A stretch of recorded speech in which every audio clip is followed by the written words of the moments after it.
Welcome to Act and Unwind, an ongoing conversation on a free and virtuous society. I'm your host, Eric Kohn.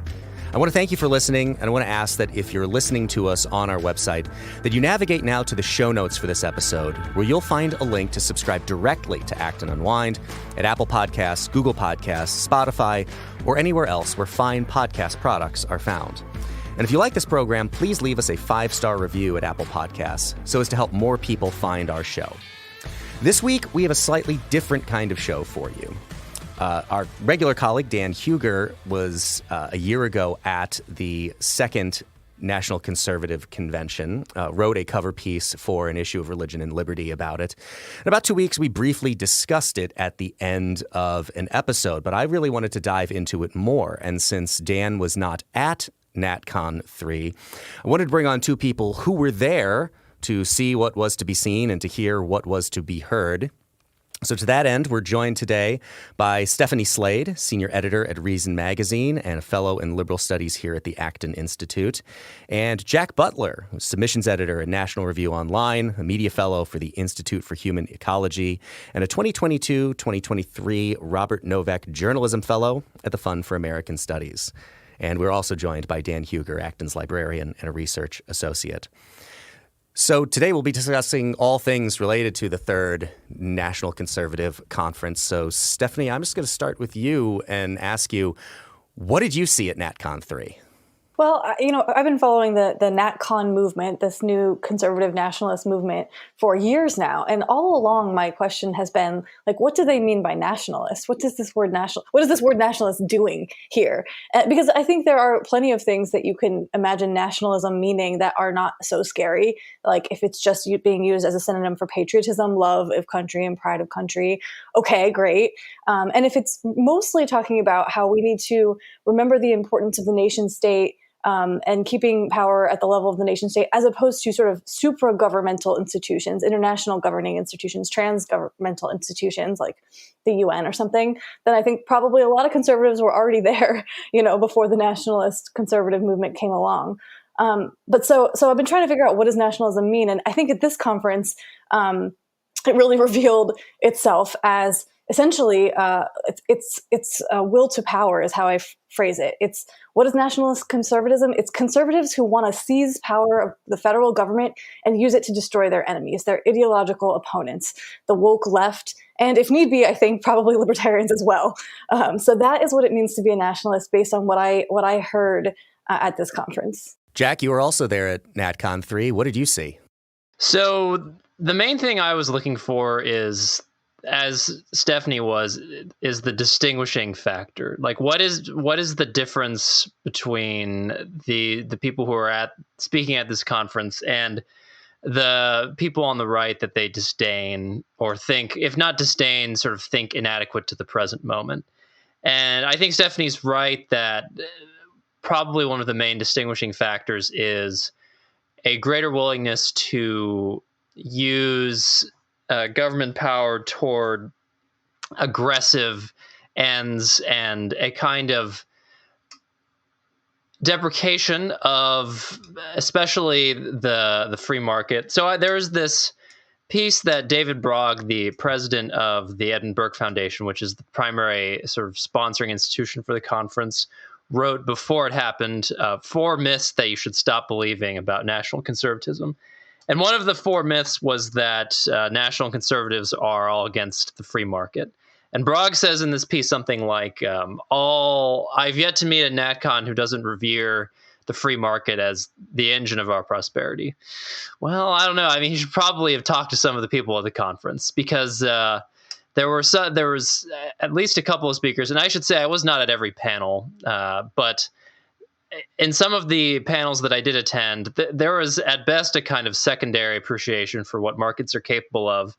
And even among those who sort of gave them rhetorical credit, there was a lot of what I'll call big buts, 1T, of I like free markets, but, or something to that effect. And so this is sort of what Governor Ron DeSantis was about in his speech, what Rachel Bovard went on about in her remarks.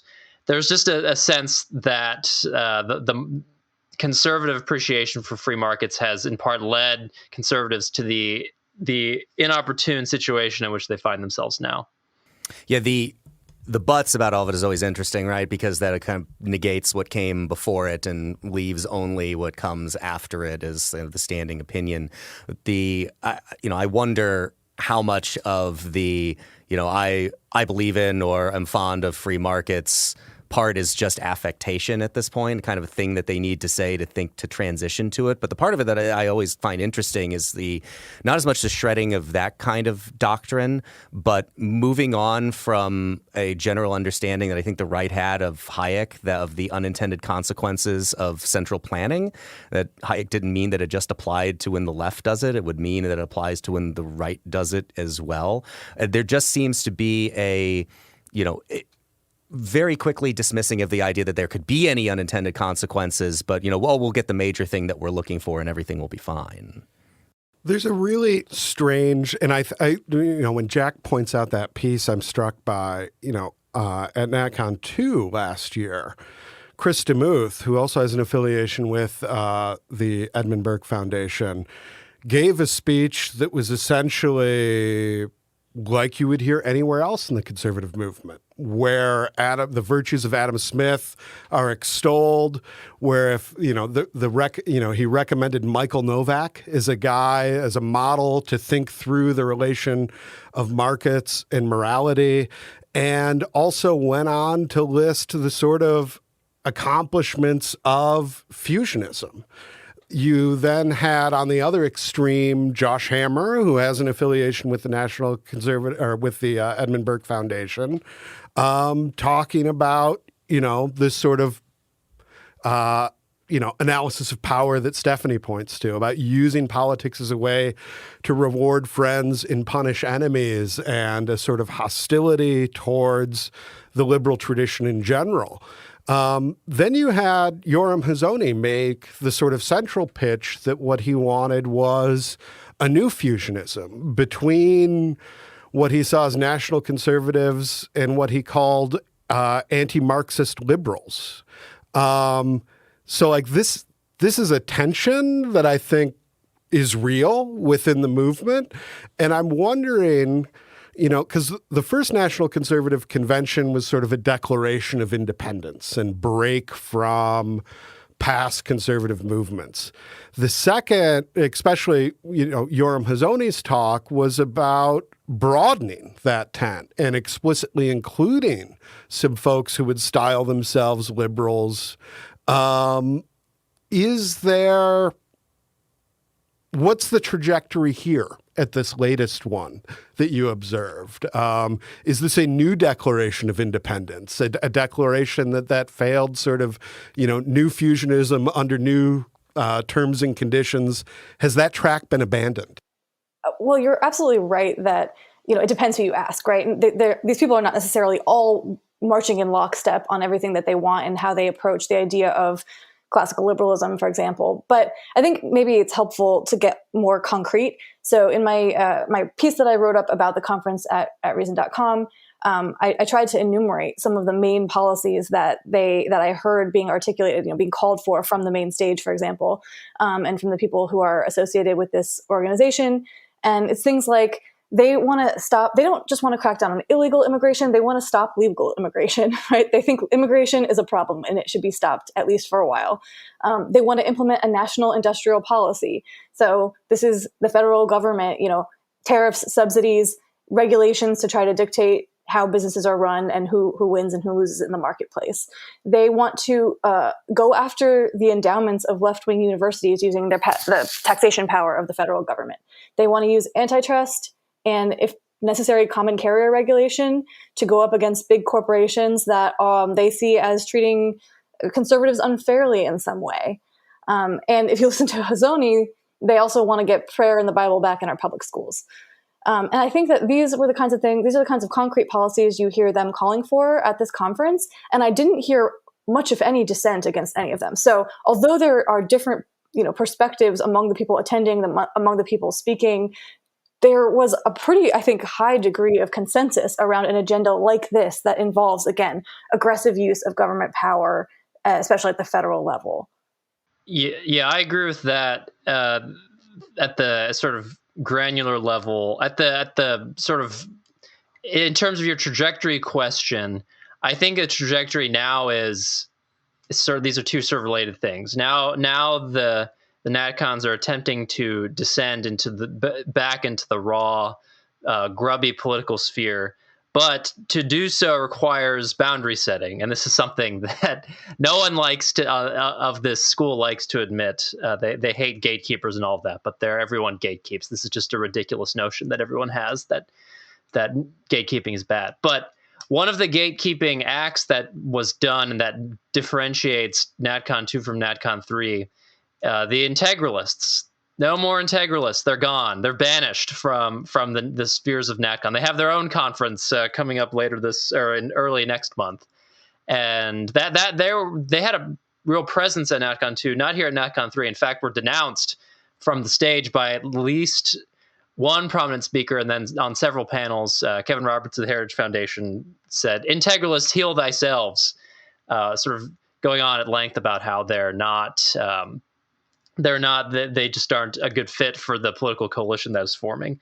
So I found that interesting. But at the same time, even though I think Stephanie's right that a consensus is forming on a kind of political agenda, there are some tensions that have not been wholly smoothed over and instead are kind of being ignored.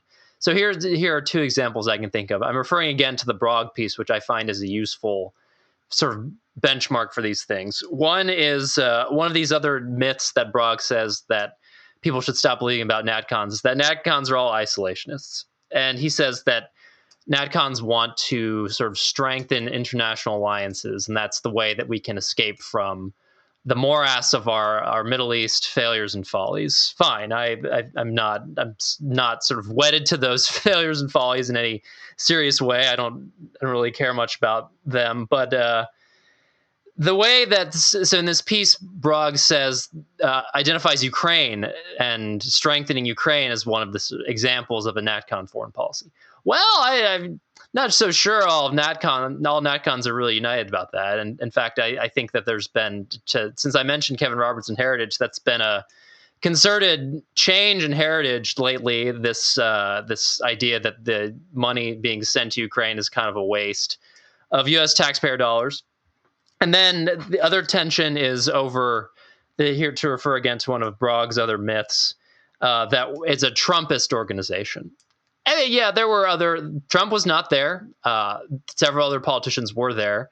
But I mean, my sense of many of the panels where Trump was mentioned, especially in the context of the FBI search executed on his Mar-a-Lago residence, is that he is the biggest threat to the regime. Everyone loves talking about the regime now. That's interesting. But it seems that. So there's that on one hand, and then meanwhile, on the other hand, in DeSantis' speech, you had very subtle hints that maybe Trump didn't handle COVID as well as he could have. So there are tensions there, but I think that this sort of political coalition, the interest of actually becoming a governing faction or perhaps majority, wants to sort of paper those over. Foreign policy is a real tough one for them. I mean, Jack's absolutely right about this because I always point back to the first NatCon convention, which was here in DC where I live. And so I was there for that one as well. And how they were simultaneously trying to say we are sort of anti-interventionist. At least there were some people associated with the movement. Dan McCarthy comes to mind, who were saying, to be a nationalist is to be sort of anti-interventionist. We are sort of a America first, bring the troops home kind of thing. And then they had John Bolton up there giving a keynote address. And so there's really a lot of tension in what does it mean to be a nationalist on foreign policy? I mean, you could be an America first person and say, bring the troops home. We should be spending our money at home, on domestic priorities, let the rest of the world fend for themselves. Or you could be an America first person and you could say to make sure that, to keep America as safe and strong as possible, we want to have a global presence abroad. We want to be out there, maintaining our position as the global hegemon. So it really could go either way. The latter being basically Chris Demuth's view, and he especially sort of emphasizes how it's a nationalist view to defend the national sovereignty of Ukraine and Taiwan. He wrote this view in a Wall Street Journal article earlier this year. And for people like the Integralists, when you have Demuth saying things like that, that for them is proof of their critique of NatCons, that they're just kind of what they would call right liberals, and nationalism is just this guild that they're applying to the sort of 2003 era conservative policy to make it respectable again. What's interesting to me there is some of these terms that get used, or these slogans that get used, function almost like Rorschach tests, that they're said and people are allowed to pour into them whatever they want to project into them. By example, I was at another conference earlier this year, and we had a private dinner with about 12 people, and with the film that Acton's produced, The Hong Konger, I was invited because the topic was China. And one of the young people who is often associated with this NatCon movement was there and gave this whole soliloquy about his view on foreign policy and how we should deal with China, and just very curtly said that it should be aligned with America's interests, as if saying that is really saying anything meaningful whatsoever. I mean, there are multiple different ways one could interpret what is in America's interest. There are legitimate disagreements you people could have over what is in America's interest. But it is just declared as like Michael Scott declaring bankruptcy, that if it's said, then it's like just recognized by everybody to be true. And there's no further real explanation of, well, is it in America's interest to completely withdraw from the world? Is it in America's interest to continue to try to assert itself as, the what was the unipolar power and is becoming a bipolar power now with China? There's just no real definition offered. And I hear both Stephanie and Jack's descriptions of a lot of these conversations, and I wasn't there and I didn't hear it, but it strikes me as sounding a lot the same, that there's these kind of general bromides that are being offered that aren't really being filled in. They're filled in by some individual people, but there's no, from afar, I can't see the consensus here on anything. To tie the two threads that Jack raised together, the integralism and this question of foreign policy, if you look at most of the folks heavily involved in the National Conservative movement, are, to their credit, against Russian and Chinese imperialism and aggression. And you see this in the NatCon statement of principles that came out in between NatCon2 and NatCon3.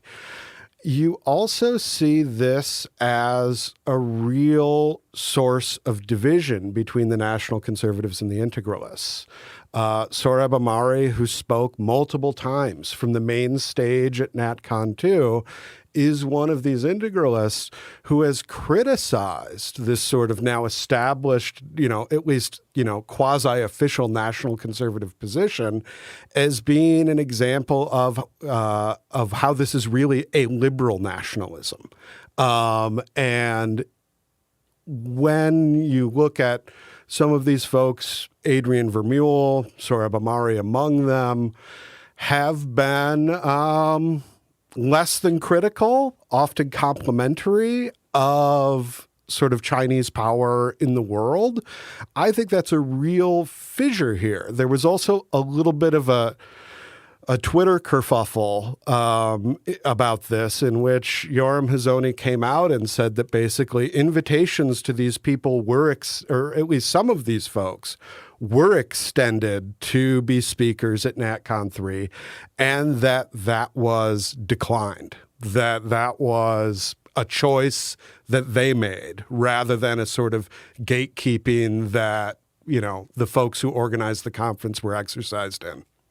I think it's fair to note that the NatCon half of the schism is more favorable toward a sort of American involvement abroad, maybe on average. But I think that there are some wrinkles in that, and I mentioned Dan McCarthy earlier, who definitely hails from the sort of paleo-conservative tradition, the Pat Buchananite skepticism of foreign intervention, and that is represented in this movement. And also Josh Hammer, who is a prominent national conservative, who he put out what he called a primer for the uninitiated on what NatCons are all about, right around the time of the conference. And he said explicitly in that, on foreign affairs, the United States should severely curtail its involvement with or outright exit from the sprawling edifice of post-war liberal transnational institutions, and went on to talk about a foreign policy approach that is far from the neoconservative creed. So there really is there is real tension within the NatCon movement on that one. Real wordsmith, Josh Hammer. Yes, Stephanie's right about that. And I've actually, so interestingly, given what this schism that has emerged, I just will say as an aside, having read Matt Continetti's excellent The Right earlier this year, I find it amusing to think about like some future edition of this book that has to sort of go into Twitter threads and be like, so this fissure opened up over Twitter. Citation here. But yes, the tension is real.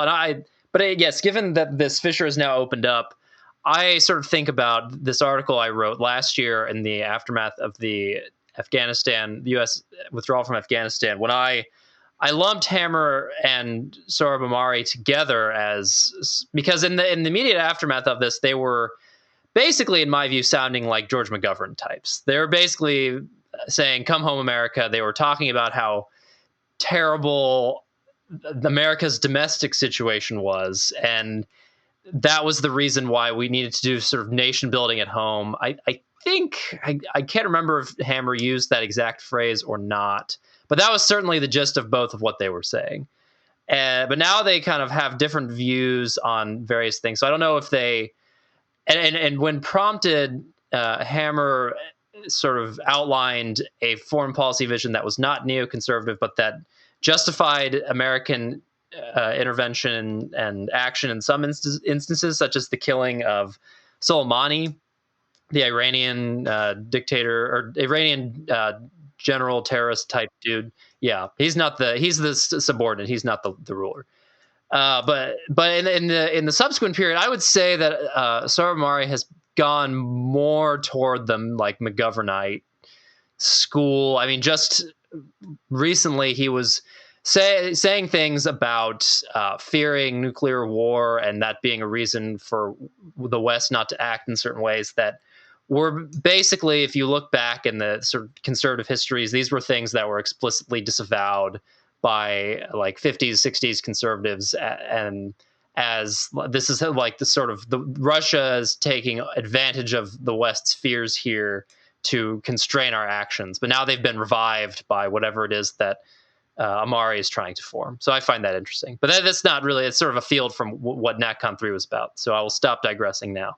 Well, Jack, since you brought up Matt Continetti's book, which I also had the pleasure of reading earlier this year and interviewed him for Acton Line. We'll put that interview in the show notes. One of the things that amuses me about Stephanie went through some of the policy platform stuff that was listed earlier, and even just the nature of some of these internecine arguments that are going on is it always seems to be presented from these people as if it is something novel. Like these arguments have never been made before. These debates have never been had before. And, I don't think we're predestined for anything here. I don't think that you have to turn out the way that they went before. But even just to ping off of the Integralist thing, right? It's treated as if this is some like just brand new discovery and departure from what had always been, as if Triumph magazine never existed in the 1970s, if Brent Bozell never broke off from Bill Buckley and tried that whole project. Yeah, it was, more based around Franco at the time, and I'm not quite sure what, Compact magazine is based around. But it is not as if these arguments for, even we mentioned Pat Buchanan earlier, right? We can go back to the 90s for the culture war stuff. We can go back to the arguments Pat Buchanan's been making for a long time. Like this stuff has been there. It is just offered now as if nobody had thought of this before. And I personally find that kind of amusing. There's an interesting thread with this is these debates repeat in the movement, and these sort of movements wax and wane. And when you start looking through these individual agenda items, I think the degree to which there's anything new, it's what the mix is. Is this a fresh mix? Is this something that is, let's say, distinct from the Buchanan brigades of the early 90s? And I think one of the ways that it's different is the way that the Bible is foregrounded. This isn't to say that, Pat Buchanan was, of course, is himself a Catholic, does believe religion should inform public policy, but there's no sort of sophisticated political theology behind that. And what you see with the Integralists is an attempt to do that. And what you see and one of the strikingly sort of new things at the most recent conference that I wanted to ask Stephanie and Jack about was there were a number of panels on Protestant social thought at this latest National Conservatism conference. And there was also, I believe the concluding speech was from Al Mohler of the Southern Baptist Convention. Do you see, and what were your impressions of that, of the sort of, if a sort of form of radical Catholicism is waning, is Protestantism coming to the fore of this movement? I think it's right that there is a sort of conscious attempt to build up a Protestant counterpart to the Catholic Integralists happening right now. So, and that there was a presence among the folks doing that at this NatCon convention. So there was essentially a panel on Protestant integralism. I didn't make it to that one. So I don't want to, I read about it after the fact, but I don't want to say too much about it since I wasn't there. But I know that there have been, sort of, the hallmark of this moment is there's constantly new organizations and new publications being stood up to represent each of these individual factions. And so there is a new organization publication on the sort of Protestant integralist right, advocating for just a post-liberal Protestantism. And they were there and they were talking about that. And yes, there was, the final closing keynote speech was somebody talking about, I thought his speech was actually quite interesting. It was making the argument that the idea of a truly neutral secularism isn't really a thing, or common square, a public square that is truly neutral. That liberalism isn't really neutral, right? This is a reasonable point to dissect, and I think that I've heard people at Acton, including Michael Matheson Miller, make this argument. So this is not like a completely crazy thing to say, but there is certainly a conscious. There is energy afoot trying to build out a sort of counterpart to Catholic integralism on the Protestant side that is post-liberal. Yeah, beyond that, there was also, I think such efforts would be, if at least consistent with the stipulation of the National Conservative Statement of Principles, which was this idea of Christian majorities enshrining basically Christianity into law where they're able. And this is something that Yoram Hazony in his keynote at NatCon3 emphasized pretty strongly. He believes that that liberalism as we enjoyed it from post-war America until 2020 is now dead. It died in 2020. It has been defeated by woke communism or woke Marxism. I can't remember which particular thing he calls it, but basically it's over. And the only thing that can stand up against it is a sort of revived Christianity in the public square. And I have some natural sympathy for such a sentiment. I have many questions about what he means by that, particularly, and when you talk about Christian majorities, in a lot of places, probably most places, that's going to be some kind of Protestant majority. And I don't know how I feel about that as a Catholic myself. And with the specter of a kind of long simmering Protestant, how shall I say, skepticism of Catholicism in public life. I mean, there's a considerable extent to which Catholics in this country have relied on and prospered as a result of more than the sufferance of the Protestant majority, but the sort of institutions that in American public life that have not forced this Protestantism in as a sort of a matter of policy. So I don't know. And you can also sort of wonder how Yoram Hazony, who is Jewish, feels about this. I mean, I still haven't quite reconciled that. I mean, if there's a for example, if one of these policies that you hear bandied about, although not much at this conference as far as I could tell, was about bring back blue laws. So that this idea that we should close businesses on Sunday. Sunday is not the Jewish Sabbath. So, I mean, what does that mean? Is that something that if there's some Jews in a place where a Protestant majority is able to enshrine Christianity in public law, they just have to sort of figure things out? I just don't know. And I don't know if this has been fully thought out by people who talk about this kind of thing. Yeah, I think that's an interesting point. It's also what kind of draws me back to the point about these slogans in which people can project whatever they want to see. Because we've talked about the Catholic integralist part of it. We've talked about this aspirational Protestant integralist part of it. And then I think you can zoom out to maybe like an ecumenical integralist part of it, because you have the speech from Michael Knowles, who included in the line, the traditional definition of the United States, he says, is inarguably Christian nationalism, which, again, what do we mean by this, right? If it is some of the more go back to the problem with a lot of the discussion about nationalism. I remember from I think Rich Lowry and Ramesh Manuru's piece, where they use the term a benign nationalism, right? With benign is doing a whole lot of work in that two-word phrase there. The Christian nationalism part of it, it could be some of the more benign things that we've been talking about, like returning the role of religion more to the public square and having that be more of an element of the conversations that we're having. Okay, I could be on board with that. And then you can read the stuff that David French has covered about certain elements of Christian nationalism. And when you go up there on stage like Knowles does and you just throw this term out there,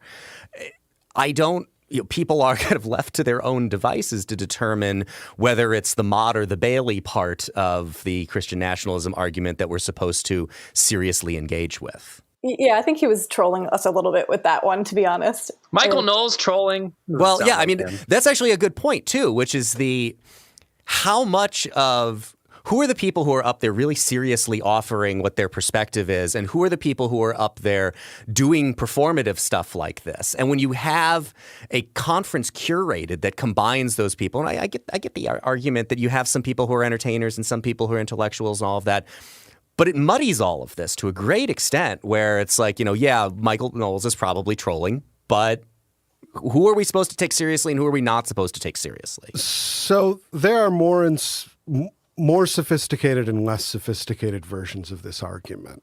There's a long history of sophisticated versions of this argument in American history. I would put this down to things that many of the founding fathers said about the role of religion in public life and its necessity for a free people and self-governance.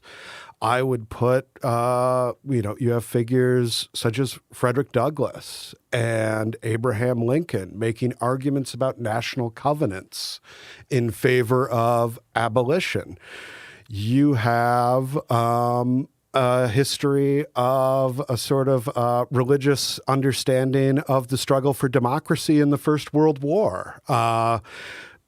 Woodrow Wilson was Presbyterian, came out of Princeton University. You have figures like Billy Sunday, a more a fundamentalist figure, arguing that, if you turn Germany upside down, you find made on hell as the label. You have versions of this throughout American history, some more salutary, some less salutary. And you have a sort of cottage industry among evangelicals right now of those either, ginning up fears of a Christian nationalism or hopes of a Christian nationalism. And I don't think that debate is helpful. But what you do have at the National Conservative Conference is some people interested in more sophisticated arguments. So Brad Littlejohn of the Acton Institute is one of these people who has done some work into Protestant ressourcement. You have Yoram Hazony in his book, The Virtues of Nationalism, talking about his idea of nationalism as something that there is a Protestant contribution to. And he thinks that Protestant contribution comes from the reformers doing a sort of ressourcement work in the Hebrew Bible and the centrality of the nation there. So you have, it's everywhere and it's nowhere all at the same time. And none of these, there's not a consonant single position that's embraced by all, but they seem to be dedicated to the language equally. And one of the ways that they're dedicated to the language seems to be as rhetorical. Not so much as advancing a position as raising the hackles of the right sort of people. I want to address two more parts of this conference before we end. In Dan's piece about NatCon3 that we published in Religion and Liberty, your observation was that the best received speech that you saw was from Chris Rufo. Stephanie or Jack, whoever wants to go first on this, I'm curious, was the best received speech that you saw this year the one from Ron DeSantis? I think so. I would say that he was the main, like, the first note keynote speaker. The crowd adored him. He was. It's interesting because I was at CPAC in February, which was also in the state of Florida, and this NatCon3 was in the state of Florida, and I was curious to see because there were several speakers that overlapped at both, whether they would give different speeches. And the truth is, what I found with Ron DeSantis is that his red meat speech. They ate it up at CPAC and they ate it up at NatCon. And NatCon is a different beast than CPAC. CPAC is much larger. It's a lot more regular, run-of-the-mill, workaday Republican voter types there. It's very Trumpy. NatCon is a more highbrow version. It's a lot more academics and sort of public intellectuals. They're trying to build out, clearly trying to build out the intellectual scaffolding around this new movement. But the types of things that Ron DeSantis was saying about, bragging about his record as governor of Florida, it played in both places. And they were all about it. This idea of breaking up big tech, this idea of going after Disney because Disney speaks out against a law that Republicans support. This idea of mandating, so essentially preempting or forbidding private companies from implementing their own vaccine requirements for their workers or for their customers.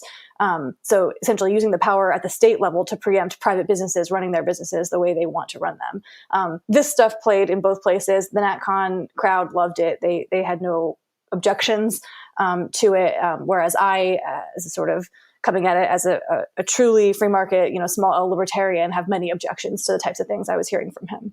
Do you think that the difference there primarily with these two groups is just basically then, obviously not basically, because there are plenty of other disagreements between the CPAC crowd and the NatCon crowd, but the tribunes that they're offering, that if they could make their choice, like CPAC would go with Donald Trump, and NatCon, which is, as you said, trying to build this intellectual scaffold. Is I hosted a radio program last night where one of my guests observed that Ron DeSantis is just a shrewder and more sophisticated version of the same kind of what Stephanie kind of laid out there, that a lot of this is informed by grievance. That these some of the policies are derived from, I'm really, really mad at Disney. I'm going to work backwards now to find a way to punish Disney. I'm really, really mad at big tech, and I'm going to work backwards now to find a rationale to punish big tech. It is a shrewder and more sophisticated version of what Donald Trump had on offer for the last number of years. Yeah, I think that's right. And at CPAC, they do a straw poll, famously every year at CPAC. Donald Trump got like 60% of the vote. That was still a Donald Trump crowd, although I went around and I interviewed as many regular attendees as I could, just regular people who were there as attendees, not there as part of the media or as a speaker or as a representative from a group that had a booth at the exhibition hall, but just regular people who had come to CPAC. And I asked them who they were most excited to hear speak. And their answers were almost universally Donald Trump and then Ron DeSantis. So he was sort of their number two. But he was the only other person that basically very many people at all named. They were excited about him. They were there in part to see him. That was the speech they were excited for. Besides Trump himself, it was DeSantis. Yeah, I would agree with the thing Stephanie said about DeSantis's popularity at NatCon3. I would add that he was introduced as a future president, so that was interesting, and the crowd really was into that.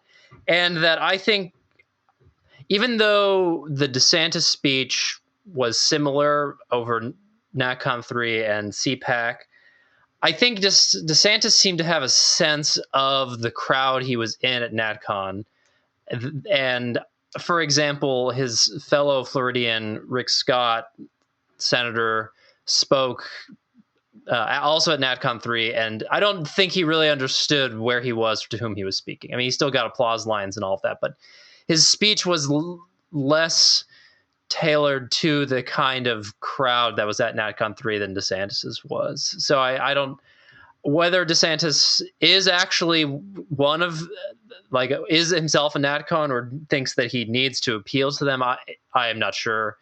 But he seems to certainly be thinking about NatCons as a constituency, if at the very least at an intellectual level, if not at an actual political or coalitional level. One of the questions, I mean, when you have someone like Ron DeSantis, who's very popular on the right, sort of embracing national conservatism, to the point at least where he's tailoring the speech, finessing it to that audience. When you have, the president of Heritage Foundation coming out and saying, Heritage is with you on these things, this is a very short time from the first National Conservative Conference, which I believe was in 2019, where they styled themselves as insurgents, that there is part of what this is an indictment of what's often referred to as Conservatism Inc. Heritage has to be like just the paradigmatic example of Conservative Inc. in that indictment. Yeah, and if the most popular politician outside of maybe President Trump on the American right, and in which one of its largest and most influential and longest sort of presiding think tanks are hitching their wagons to this, is this an insurgent movement anymore? Is national conservatism now representative of conservatism? Yeah, I mean, I think from the very beginning, though, what the national conservatism movement was trying to do was to hitch its wagon to an existing wave of enthusiasm for Trump. So they looked out there and they said, wow, we did not see 2016 coming. Like, what has changed? What are these people so excited about? And how can we take advantage of this? And how can, again, we build something around it that's fueled by that enthusiasm? And so that was the attempt to do it. And I don't think they got it right for many of the reasons that we've been discussing. The ways in which the NatCon movement has evolved since 2019 reflects, I think, the ways that they didn't necessarily quite accurately diagnose what was going on, or they overestimated the extent to which they could steer the wave, the sort of Trump phenomenon, into the types of policies that the NatCon sort of intellectuals wanted to see as priorities. And so they've had to sort of do some trial and error to figure out what is their movement going to be. But I think that as of this year, they have, been sort of coalesced around an agenda that dovetails pretty nicely, setting aside the foreign policy stuff. It dovetails pretty nicely with the grievances that many regular Americans and Republican voters do genuinely feel. And so in that sense, they're able to, who's leading whom is an interesting question, I think. Yes, it is an interesting question. And I think that is the question. I mean, because I think we saw at NatCon3 essentially national conservatism attempting to go corporate, to be sort of cute about it. But the thing that I'm wondering is national conservatism, is this an authentic reflection of sort of American sentiment, like sentiments in the country at large, or is this a kind of attempt by a new Conservatism Inc. or the same Conservatism Inc. putting on new clothes from a sort of DC-centric beachhead that's been established to kind of weaponize these grievances that may or may not entirely line up with what they're saying, and use this as a new way to secure a new generation, or perhaps some of the same people from prior generations, into positions of power. I mean, that at my most cynical, at my most James Burnham, perhaps, that is the sort of recirculation of elite stuff going on. And I will say at my most sort of annoyed that I find people who attempt to kind of take advantage of existing popular sentiments and sort of say, so ergo, I should be in charge. Like, let me be the new vanguard of this sort of new right-wing proletariat, and everything will be hunky-dory. I just find that very annoying. And if all national conservatism is an attempt by a faction within conservatism to kind of impose itself from a DC beachhead onto the nation at large, then I think it will fail, and it will deserve to fail. The internet and social media really delivered us radical transparency. And I think what's interesting is that we see these people working this stuff out in real time. Where I come back to the Continetti book, where he goes through and documents these different waves throughout this 100-year history of conservatism and the right. That these waves will rise, they will crest, and then they get subsumed back into the ocean. And it's a bit more obscured because you need somebody like Continetti to go back and do the research to find all of this from the correspondence that they had, to put it all together. And we get to watch them. If there was a conference held in 1955, right, the likelihood that there are going to be notes from it. You may be able to find the speeches after time if you collected them from the individual people, but there's no ability to live stream it. There are no people live tweeting it. So we consume it in a completely different way that I think gives us this view into people working these things out in real time that we're otherwise in history would be unaccustomed to. But this is also one of the reasons why I watched some of this with fascination, again, given the perspective that the Continetti book gave me, because you do see as these waves of different parts of the conservative movement crest, they do get subsumed back into the Borg, essentially. It kind of becomes a slightly differently inflected version of itself. It takes on the character of the wave that had just risen, as I'm horribly mixing metaphors here now. But it does kind of come back into its whole self. So for the people who are talking about like this being a huge and permanent breakup in the conservative movement or in the right in general, I don't know. I think some of what Stephanie and Jack just said kind of speak to me in that same way, that this is we're not entirely sure what this is yet. And it's also just very early on in all of it. I mean, we were talking about this for 2019 is the first conference. So like we're only a few years into what this may eventually evolve into. But I think the pattern of history that Continetti lays out is that it does get subsumed somehow. It was very striking when I went to the second National Conservatives Conference, and I'd be curious to hear more about this from Stephanie and Jack too. We've talked about some of the anti-market sentiment, but we've also talked about a lot of explicitly pro-market statements. And when I got in the plane to go down to Orlando to NatCon3, I was circling the panels that were going to be talking about these economic issues. I made a point to go to the panel organized by Oren Cass on sort of trade unionism and worker power. It was a very interesting panel, but no one was talking about that. That wasn't where the energy was. The energy was critical race theory. The energy was gender ideology. The energy was just not in national economic planning or even, things like, trade unionism, civil society initiatives, these sorts of things. Like what I was expecting to find and what I found when I got there were very different, just in terms of what engaged the audience, what captured the imaginations of people who were excited about this movement.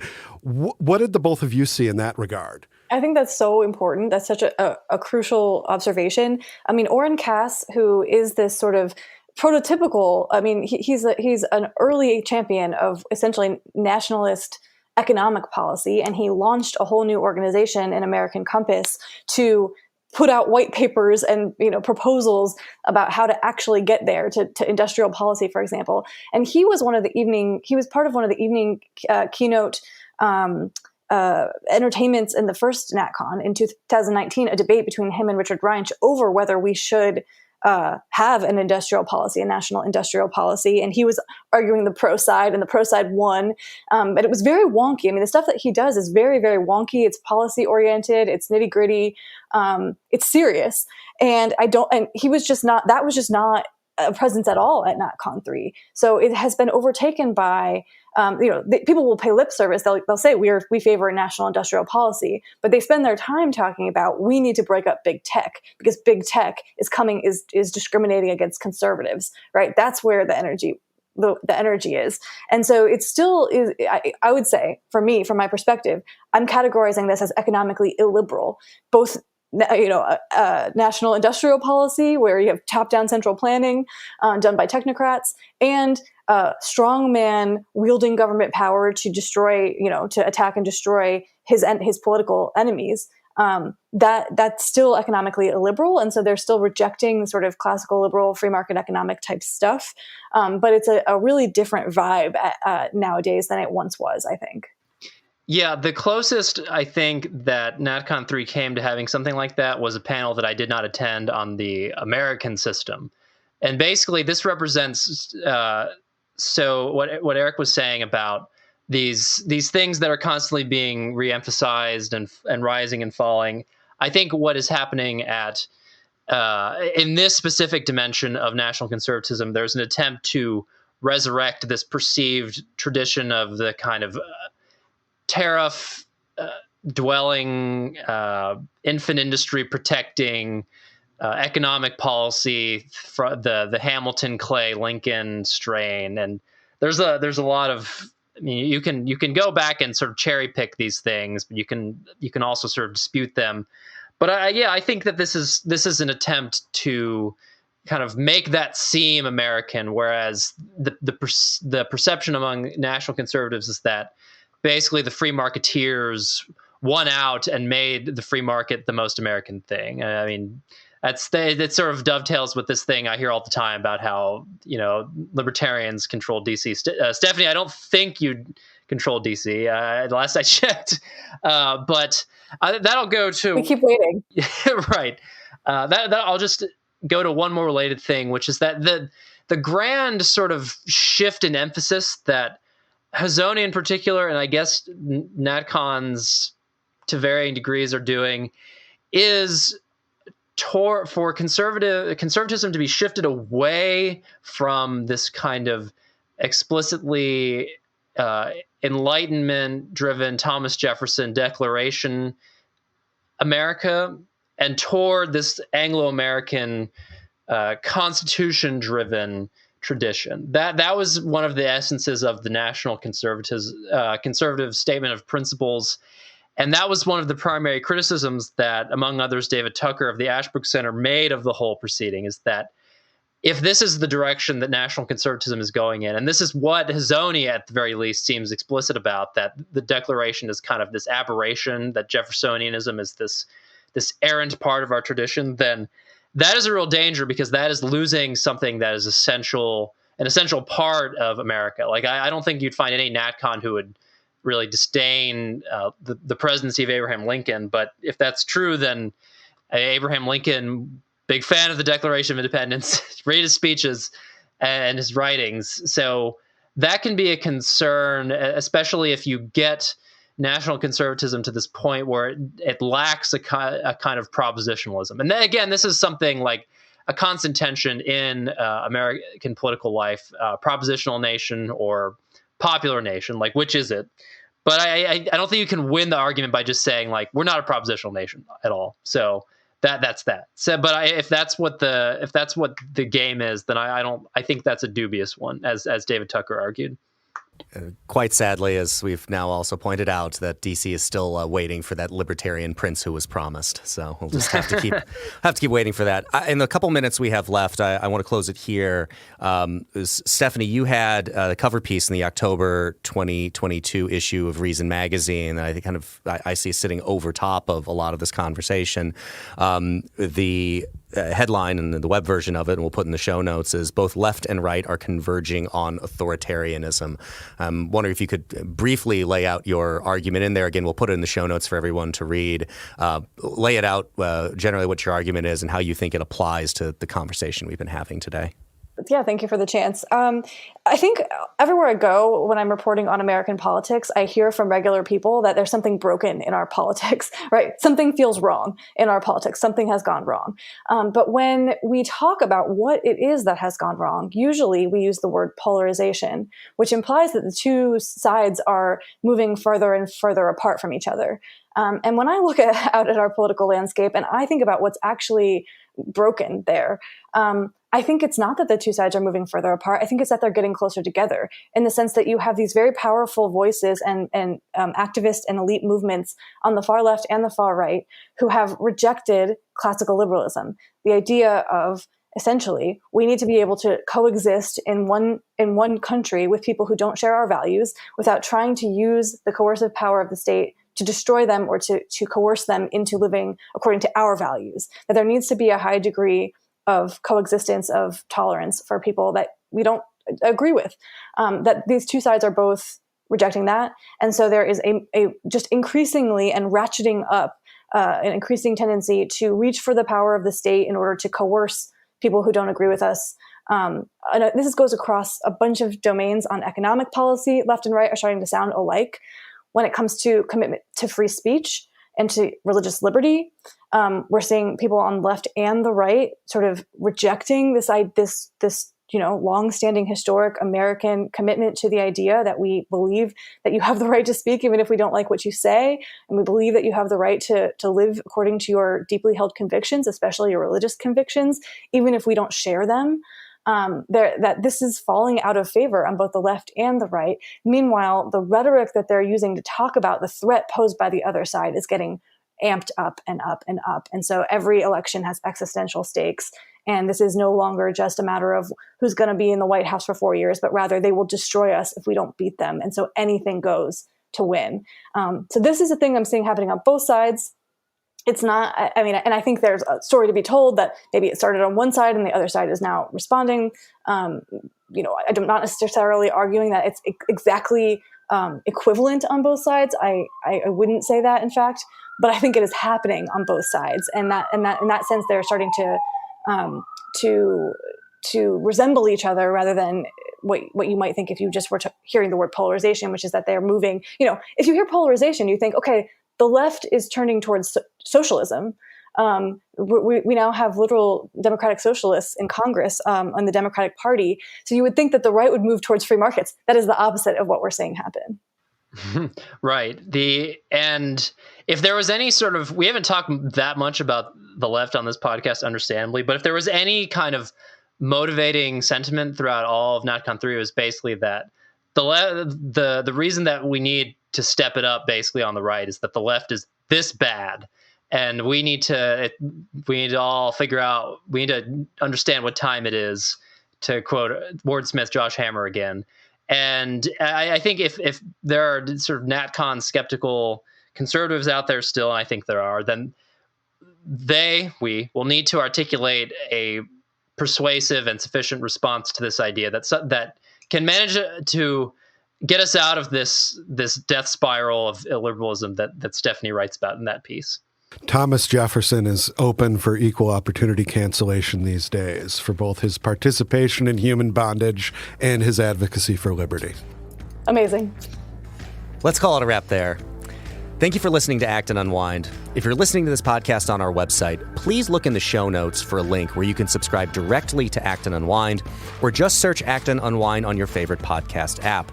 Also, please rate and review us on Apple Podcasts, 5-star reviews only, so that more people can find our show. Thanks to Stephanie, thanks to Jack, thanks to Dan. For the Acton Institute, I'm Eric Kohn. We'll see you next week.